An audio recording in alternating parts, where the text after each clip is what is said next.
தேனியில் சத்துணவு மற்றும் அங்கன்வாடி பணியாளர்களின் கண்டன பேரணிக்கு காவல்துறையினர் அனுமதி மறுத்ததால் அரண்மனைப்புதூர் ரயில்வே மேம்பால திடலில் தரையில் அமர்ந்து ஆர்ப்பாட்டத்தில் ஈடுபட்டனர்.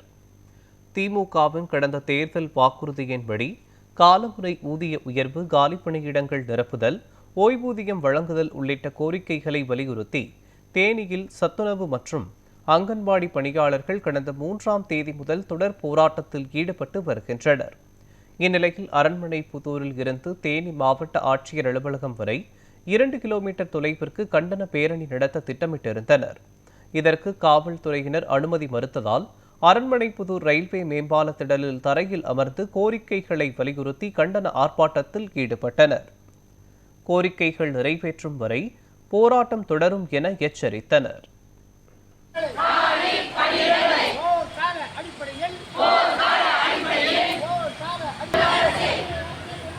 தமிழக